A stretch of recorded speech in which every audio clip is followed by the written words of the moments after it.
Opening days are times in the spring where the great glaciers begin to calve off and melt and pump thousands and thousands of gallons of water, melt water here down into our rivers. The snows come down and the rains rivulet through the big drifts, and all of a sudden the banks are overflowing.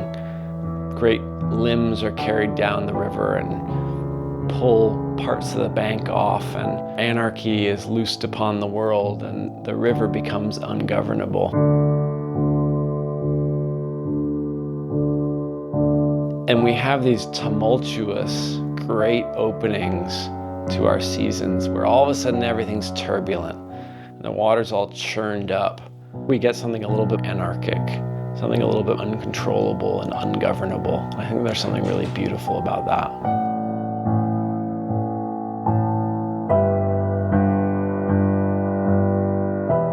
I love books about rivers and fly fishing. This one's called In Praise of Floods by James C. Scott. James Scott is a very interesting guy, professor of anthropology emeritus at Yale University. He wrote this book about the Irrawaddy River in Burma, which is the biggest, it's the Mississippi River of Burma, essentially. It's a huge river that flows north-south across the entire country. A lot of the country's development and growth has happened around this river. And so in the book, he looks at all this really interesting stuff about how the flood times of that river in response to the monsoon season have really become the sort of lifeblood of that region, and how the methods through which we control floods, through engineering, through dikes, through locks and dams, have really cut down on the bioavailability of life. It's really a beautiful little anthropological book.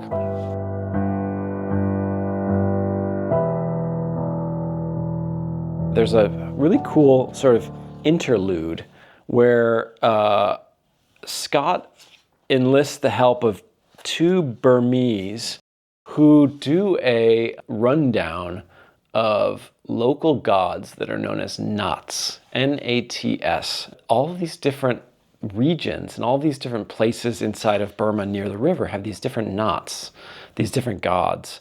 Offerings comprising 3 combs of bananas, a coconut, incense sticks, candles, and customary items are presented. The people that navigate the river for their livelihood, coexist with these spiritual sort of, some cases ancestors, some cases, protectors, some cases ones that get into mischief around them. There are fishing people living in the areas who pay tribute to their respective Nats. The Nats at the bow protect the people on the boat, while those in the hull ensure their bounty. Offerings for Ko Gi Kya include a whole fried chicken and a bottle of liquor. For Ah Mi Yi Yin, offerings consist of pickled tea, incense sticks, and fried rice dough. The offerings can be as elaborate as the worshipper's family allows and the wealth allows. As there are numerous Nats to whom families pay respect, there can be 30 or more bunches of bananas and other related items.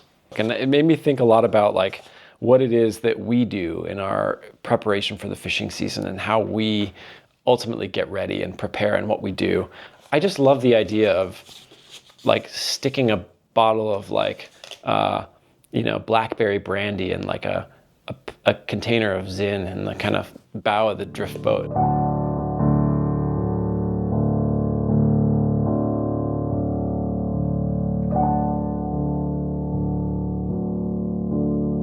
The flood happens here out west too. We have high water, right? And we have runoff, and we have this time where it's not possible to fish. But after reading In Praise of Floods, I'm gonna, I think, probably be looking at that in a different way. And as we offer the spirit something special, that blackberry brandy in the bow of the drift boat, maybe I'll be thinking more about that watershed breathing, the sort of flood being like the lung movement of the watershed, of the ecosystem. This big exhale, moving nutrients in and out, sort of shifting in its chair as it redefines its riverbed and pushes its sediments around a little bit. So I think thinking about that flood and that flood pulse and what it does to the ecosystem is really kind of how I'm going to start this fishing season, thinking a little bit more about what that brings and all the different life forms that are benefiting from that movement.